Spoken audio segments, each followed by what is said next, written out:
할렐루야. 기도하심으로 하나님 말씀을 함께 나누도록 하겠습니다. 기도하겠습니다. 하나님 감사합니다. 오늘도 하루를 시작하는데 우리 성도님들 함께 해주시고 말씀을 통하여 진리를 깨달으며 하루를 살아갈 수 있는 힘을 얻을 수 있도록 인도하여 주옵소서.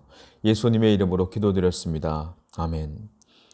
오늘 말씀은 두 군데인데요. 여호수아 2장 15절부터 21절 그리고 마태복음 1장 1절부터 6절까지입니다. 말씀이 꽤 길기 때문에 함께 읽지는 않고 설교 가운데 여러분들이 같이 읽으며 나갔으면 좋겠습니다. 우리의 말에 그 팔자라는 말이 있어요. 팔자란 말인데 팔자가 뭐냐면 사주팔자의 줄임말입니다.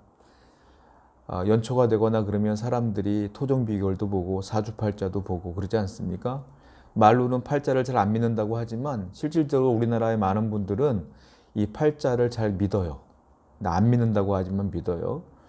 팔자는 뭐냐면 우리나라 그 사람들이 태어나게 되면 태어난 생년월일 시가 있어요. 그거를 간지로 표현하는 글자가 있는데 그 글자 8글자예요. 그래서 팔자라고 그러는 겁니다. 그래서 그걸 사주팔자, 줄임말로 팔자라고 하는데 사람들이 흔히 말할 때 그렇게 얘기하잖아요. 다 팔자소관이야.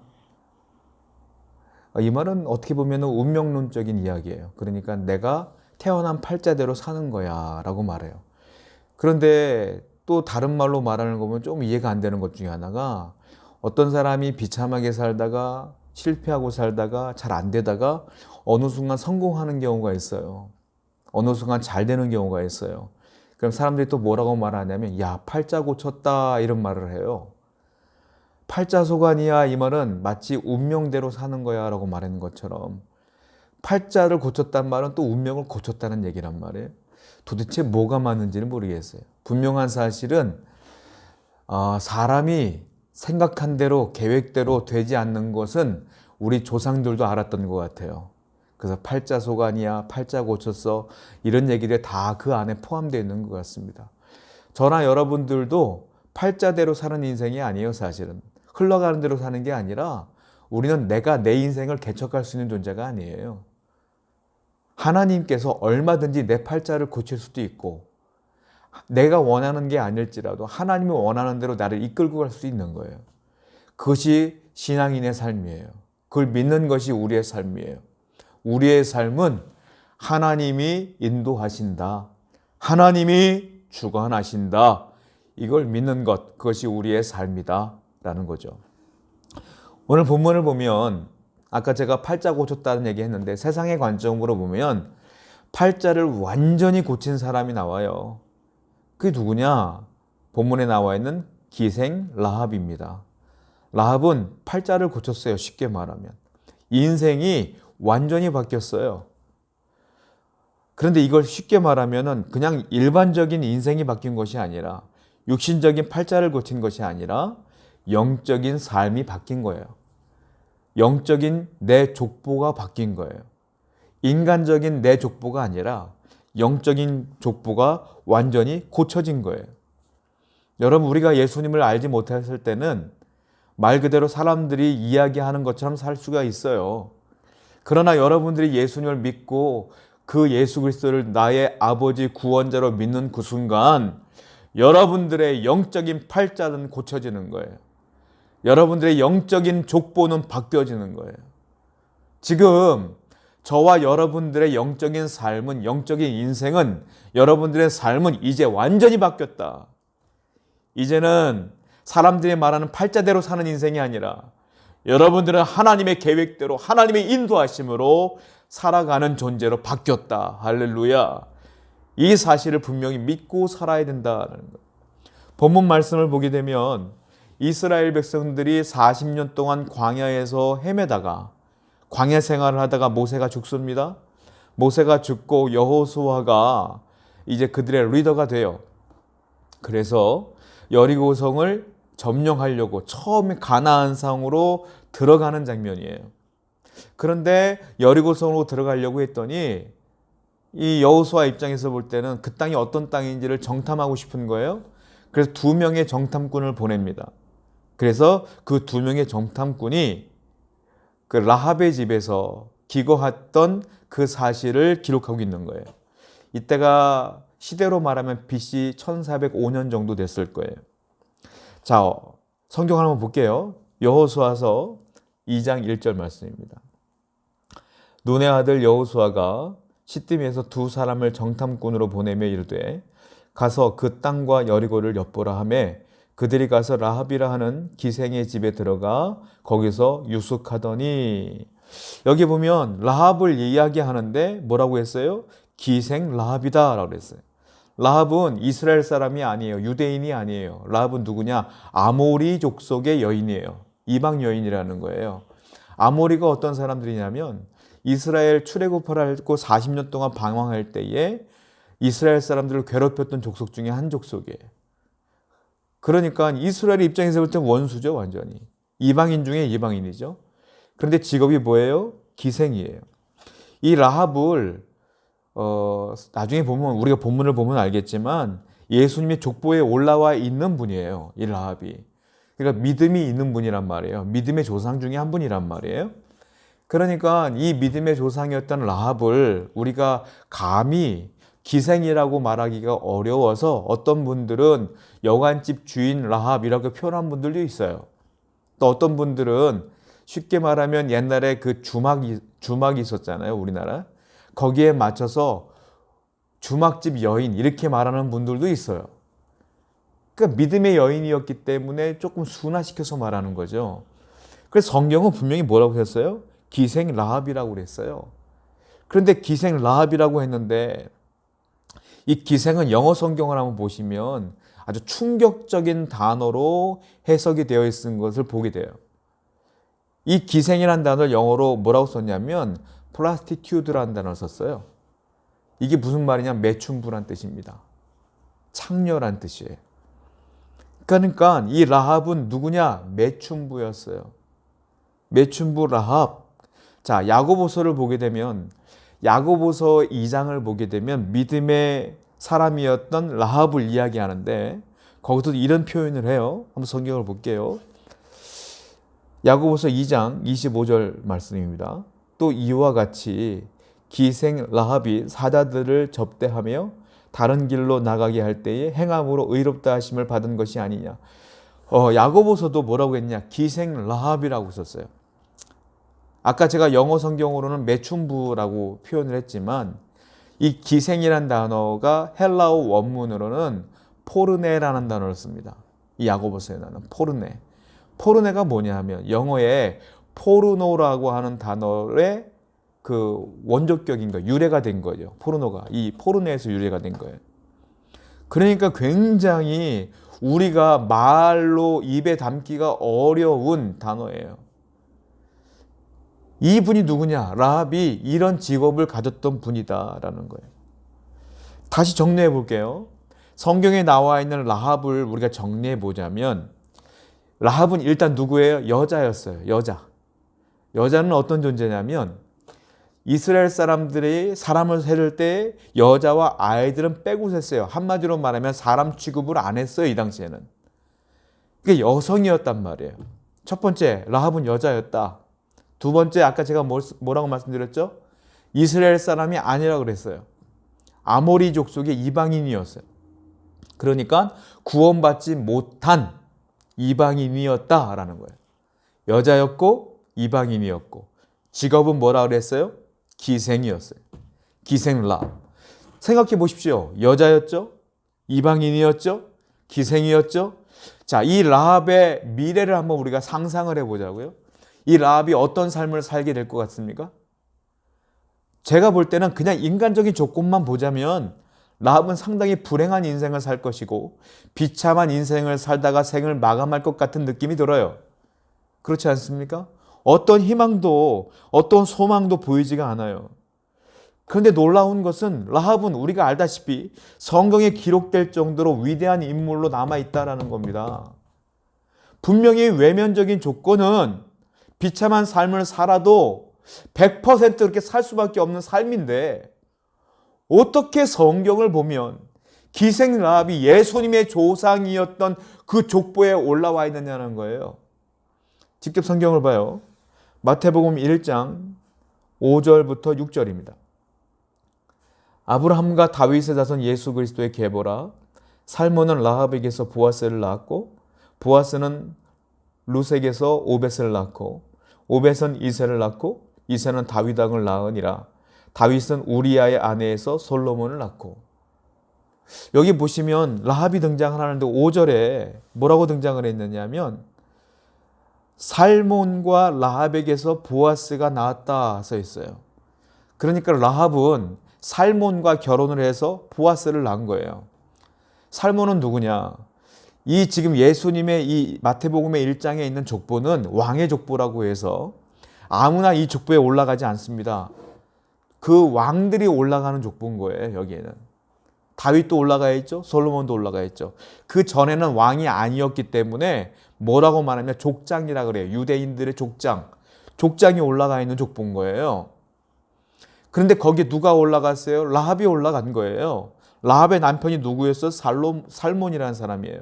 그러면 살몬이 누구겠어요? 살몬은 유대 족장이었어요.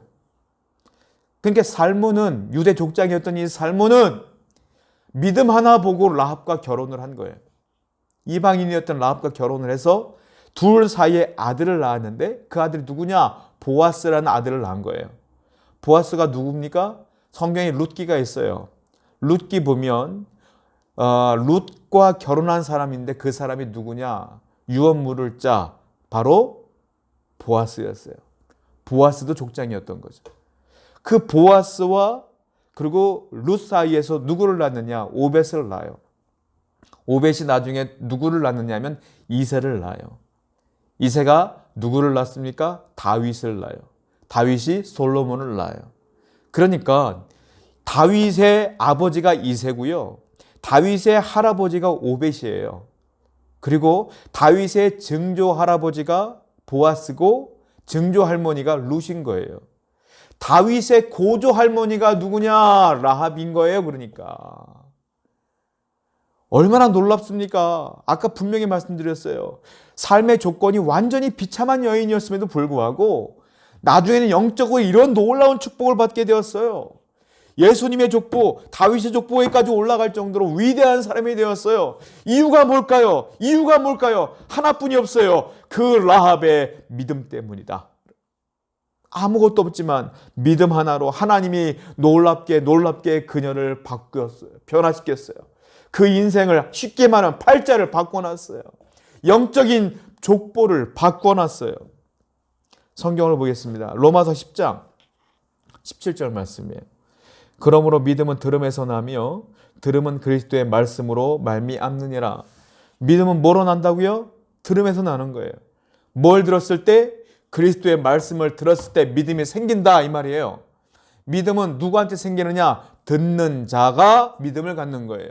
하나님의 말씀을 듣는 자가 믿음이 생기는 거예요. 이 조건은 옛날이나 지금이나 똑같아요. 믿음이 생기는 조건은 똑같은 거예요. 그럼 라합도 어떻게 믿음이 생겼을까요? 들어서 믿음이 생긴 거예요.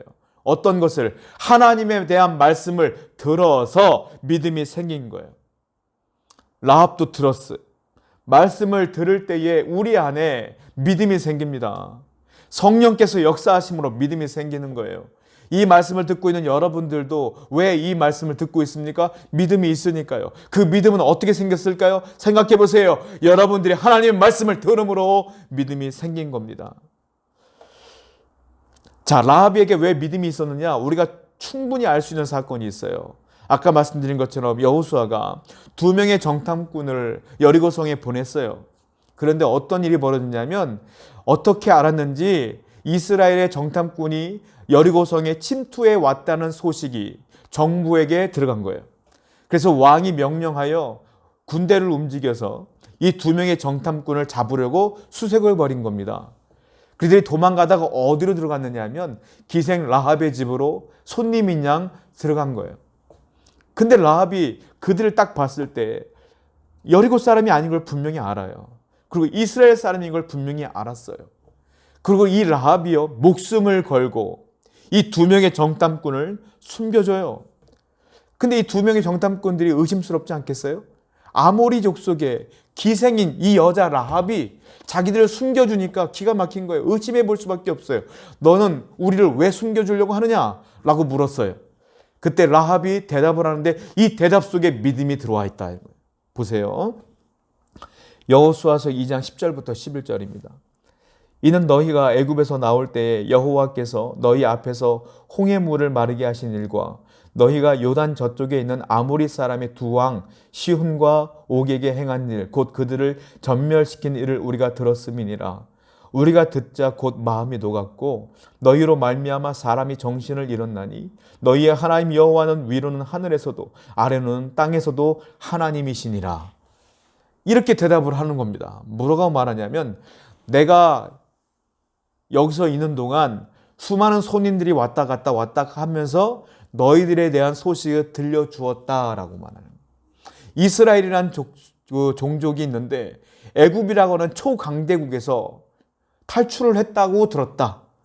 그런데 놀라운 것은 그들이 추적했음에도 불구하고 너희의 하나님이 홍해를 갈라주셔서 너희들은 건넜고 애굽 군사들은 거기서 수장되었다는 얘기까지 들었다. 나는 설마 했다. 그런데 내 안에 믿음이 들어왔다라는 거예요. 그리고 또 하나의 사건을 들었는데 너희가 아모리 족속의 두 왕을 죽였으며 아모리 족속 전체를 전멸시킨 것을 들었다. 내가 아모리 사람이다. 그 얘기를 들었을 때 내 마음과 우리 종족의 마음이 물처럼 녹아져 버렸다. 희망을 잃어버렸다. 그리고 너희들이 두려워지기 시작했고 너희들이 하나님이 두려워지기 시작했으며 너희 하나님은 하늘에서도 하나님이시고 이 땅에서도 하나님인 것을 내가 알았노라. 나는 믿노라. 그래서 너희의 살아계신 하나님을 보며 너희 두 사람을 내가 목숨을 걸고 숨겨주기로 결정했다라고 얘기하는 거예요. 라합에게 믿음이 있어요, 없어요? 있어요. 어떻게 생겼어요? 하나님에 대한 이야기를 들어서 믿음이 생긴 거예요. 믿음은 들음에서 납니다. 이 듣는 것은 하나님의 말씀으로 나는 겁니다. 두 정탐꾼은 깜짝 놀랐어요. 세상에 이 여인에게도 믿음이 있었구나. 너무너무 감사한 거예요. 그래서 이 두 정탐꾼이 약속을 합니다. 뭐라고 말하냐면 너가 우리를 숨겨주었으니 이제 우리가 여기를 점령하러 올 것인데 하나님이 살아계시기 때문에 이 여리고성은 분명히 점령될 것이며 무너질 것이라. 너가 네 라합이란 이 여인에게 말하는 거예요. 네가 우리를 숨겨주었으니 우리는 너희를 해치고 싶지 않다. 너가 구원받기 위해서는 이 집에 너희 온 식구를 데리고 와서 붉은 줄 하나를 내려라. 그러면 우리가 그 집을 보고 너희 집은 건들지 않을 거야. 라고 두 정탐꾼이 얘기합니다. 성경을 보겠습니다. 여호수아서 2장 18절 말씀이에요. 우리가 이 땅에 들어올 때에 우리를 달아내린 창문에 이 붉은 줄을 매고 네 부모와 형제와 네 아버지의 가족을 다 네 집에 모으라. 이것을 사인으로 보겠다. 증표로 보겠다라고 하는 거예요. 라합이 이 말을 듣자 어떻게 반응하는지 아십니까? 알겠습니다. 라고 바로 순종해요. 라합은요, 겉의 모습은 창부였지만 그 속은 완전히 변화를 일으키고 있는 사건이 하나님의 놀라운 믿음의 사람으로 변모되어 있는 과정이 있는 사람이었던 거예요. 이 말을 듣자마자 바로 아멘하고 순종해버려요. 성경을 볼게요. 여호수아서 2장 21절. 라합이 이르되 너희의 말대로 할 것이라 하고 그들을 보내어 가게 하고 붉은 줄을 창문에 매니라. 바로 붉은 줄을 매는 거예요. 바로 실행하는 거예요. 순종하는 거예요. 후일에 여호수아와 그 두 정탐꾼 그리고 이스라엘의 군대가 여리고를 쳐들어왔을 때 약속한 대로 라합의 집은 건들지 않습니다. 모든 걸 다 구원해 줍니다. 그리고 나머지는 다 전멸시켜 버립니다. 여호수아 6장 25절입니다. 여호수아가 기생 라합과 그의 아버지의 가족과 그에게 속한 모든 것들을 살렸으므로 그가 오늘까지 이스라엘 중에 거주하였으니 이는 여호수아가 여리고를 정탐하려고 보낸 사자들을 숨겼음이었더라.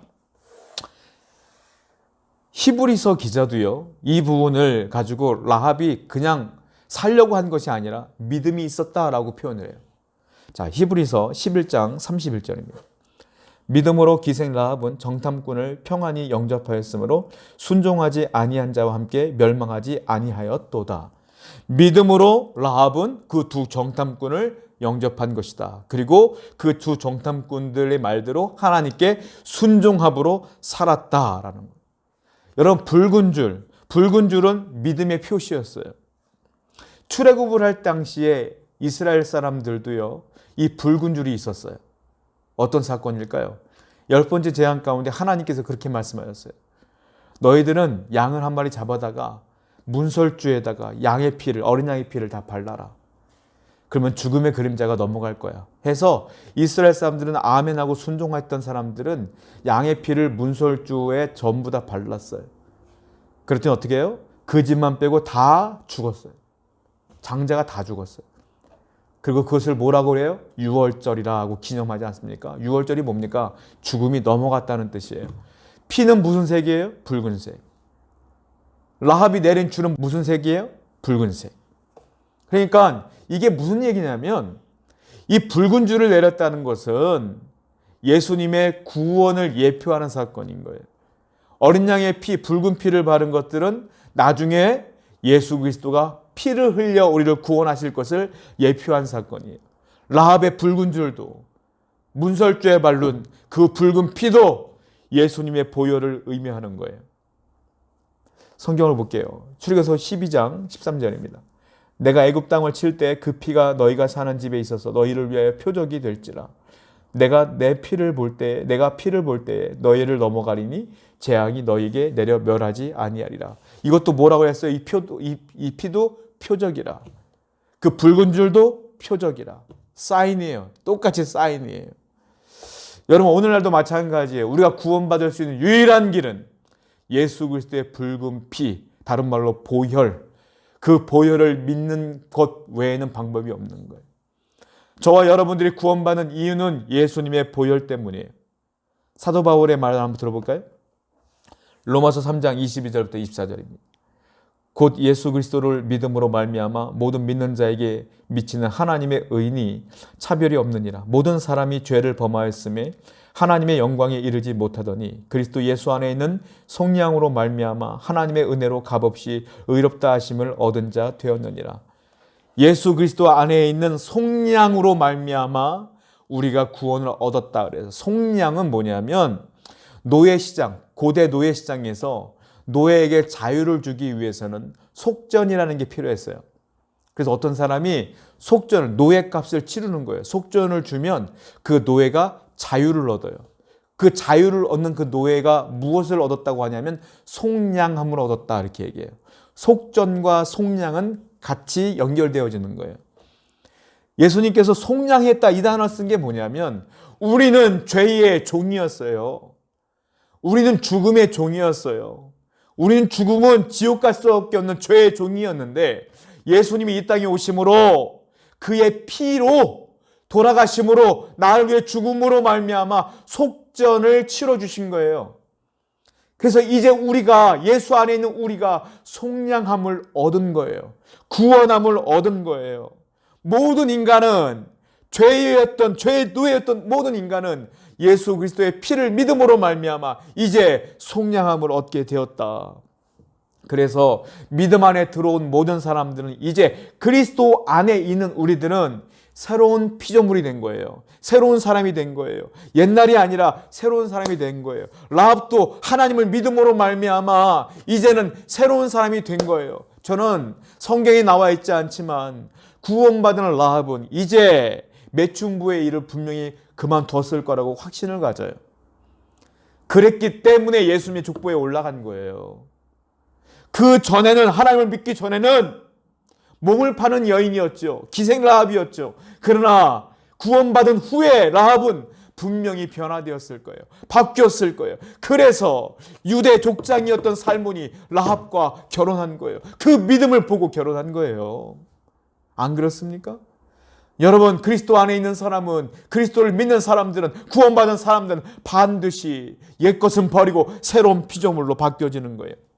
고린도후서 5장 17절입니다. 그런즉 누구든지 그리스도 안에 있으면 새로운 피조물이라. 이전 것은 지나갔으니 보라 새 것이 되었도다. 할렐루야. 우리는 새 것이 된 거예요. 자, 이와 같이 새 사람, 새 인생이 된 우리에게는 오직 예수만이 이 일을 감당할 수밖에 없는 거예요. 다른 종교에는 약간의 진리가 있어요. 부분적인 진리가 있어요. 그러나 구원받는 길은 오직 예수뿐이 없어요. 사도행전 4장 12절입니다. 다른 이로서는 구원을 받을 수 없나니 천하 사람 중에 구원을 받을 만한 다른 이름을 우리에게 주신 일이 없음이라 하였더라. 예수 외에는 구원받을 일이 없다. 우리는 또 하나의 사건을 기억해야 돼요. 여러분, 라합이 혼자 구원받았나요? 아니에요. 온 가족이 함께 그 집에 모여있기 때문에 온 가족이 다 구원받았어요. 여러분, 우리가 성경만 읽으면 라합과 라합의 가족이 다 구원받았구나 하고 넘어갈 수 있는데, 라합의 입장에서 보자면, 조금 더 생각해 보자면 그 온 가족은 다 어떤 사람입니까? 이방인이에요. 아모리 족속 사람이에요. 아모리 족속 사람이, 이스라엘과 원수됐던 아모리 족속 사람이 하나님을 믿어서 그 집에 모여서 구원받는 게 쉬웠을까요? 라합은 믿음이 있었을지 몰라도 그 아버지도, 그 어머니도, 형제도, 자매도, 친척도 다 믿음이 있었을까요? 그러지 않았을 거예요. 그런데 그들이 어떻게 이스라엘 사람들이 여리고에 들어왔을 때 그 집에 모여 있었을까요? 우연이었겠어요? 아니에요. 라합이 전도했을 겁니다. 아버지, 어머니, 형아, 동생, 여러분 다 모여보세요. 하나님이 살아계셔요. 이스라엘의 신 여호와가 살아계셔요. 그분이 우리를 구원하실 거예요. 들어오세요, 우리 집으로. 그때에 그들이 그래 하고 왔겠냐고요? 아니에요. 이것이 미쳤구나. 말도 안 되는 소리 하지 마. 아마 싸웠을 거예요. 딸 취급 안 했을 거야. 형제자매 취급 안 했을 거예요. 그때 라합은 포기하지 않고 울며 또 매달렸을 거예요. 엄마 안 돼. 아버지 안 돼요. 와, 오셔야 돼요. 오셔야 돼요. 꼭 오셔야 돼요. 하고 잡아 끌었을 거예요. 그들은 발로 차고 내팽개쳤을 거예요. 너나 믿어, 너나 믿어. 그러나 라합은 포기하지 않고 피눈물을 흘려가며 그 일가 친척과 부모와 자녀와 모든 사람들을 끌어서 그 집에 앉혀놓은 거예요. 그래서 구원받은 거예요. 그리고서 구원받은 이후에 그 가족은 라합과 더불어 전부 다 하나님을 믿는 신자가 되었을 확신이 있어요. 저는 분명히 믿었을 거예요. 여러분, 라합은 혼자 살지 않았어요. 저와 여러분들에게도 믿음이 있지만 우리에게도 부모와 형제자매가 있잖아요. 그들을 어떻게든 믿게 하는 것이 우리의 사명이라고 생각되어져요. 포기하지 말고 기도함으로 함께 이 믿음을, 이 말씀을 증거하는 사명이 우리에게 있어야 될 줄로 알아요. 성경을 볼게요. 사도행전 16장 31절. 주 예수를 믿으라. 그리하면 너와 내 집이 구원을 받으리라. 주 예수를 믿으라. 그리하면 너와 내 집이 구원을 받으리라. 이 말씀이 참 좋아요. 저도 참 좋아하는 말씀인데 이 말씀을 잘못 해석하여 오해하는 사람들이 생각보다 굉장히 많습니다. 어떻게 오해를 하냐면 내가 예수를 믿어요. 주 예수를 믿으라. 그리하면 너와 내 집이 구원을 얻으리라 했으니 내가 예수를 믿으면 내 부모도 내 형제도 다 구원 받을 거야 라고 오해하고 살아가는 사람들이 있어요. 이 말은 그 말이 아니에요. 무슨 말이냐? 주 예수를 믿으라. 너가 먼저 믿어라. 너가 먼저 믿었으면 너의 가족을 위해 기도하고 너의 가족을 위해 전도하고 눈물로 피눈물로 그들을 전도하기에 애를 써라. 그리하면 하나님께서 너의 기도와 너의 노력과 너의 애씀을 보시고 그들도 구원케 하시리라. 이 말이에요. 이 말. 근데 어떤 사람들은 나만 신앙생활 잘하고 어쨌든 내가 잘 믿으면 다 구원받을 거야. 내가 잘 믿으니까 도매금식으로 우리 어머니 아버지 다 믿게 될 거야 하고 착각하고 오해하는 경우가 있어. 전도하는 것 힘들고 말씀하는 것 귀찮고 복음 증거하는 것 싸울게 될까 봐 피하면서 그냥 이 말씀을 붙들면서 그냥 다 언젠가 믿게 될 거야. 막연하게 생각한다고요. 이 말은 그게 아니에요. 라합처럼 피땀 흘려 기도하고 피땀 흘려 가족을 전도하라 이 말이에요. 그리할 때 하나님께서 우리의 기도를 들으시면 다 구원받게 될 것이니라. 사랑하는 성도 여러분, 오늘도 여러분 하루를 시작하실 텐데 여러분 가족 가운데 또한 여러분들 회사에서 직장에서 주위에 있는 사람들 가운데 하나님을 알지 못하는 사람들 있지 않습니까?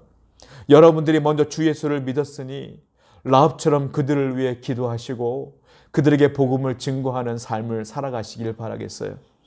사람들은 살다 보면 믿음이 흔들립니다. 그러나 믿음은 어디서 난다고 했어요? 믿음은 들음에서 나는 거예요. 라합이 하나님의 말씀을 들었을 때 믿음이 생겼어요. 여러분들도 하나님의 말씀을 들어야 믿음이 흔들리지 않아요. 이미 믿은 우리들은 어떻게 하나님의 말씀을 들어야 되겠어요? 오늘도 기도하실 때 하나님의 음성이 들려올 겁니다. 오늘도 성경 말씀을 읽을 때 하나님 말씀이 들려올 겁니다. 그러므로 들음으로 믿음이 생기기 때문에 또 들으셔야 되고 또 들으셔야 되고 또 복음을 증거하셔야 돼요. 오늘 하루 기도하십시오. 말씀을 묵상하십시오. 그리고 주위를 돌아보십시오.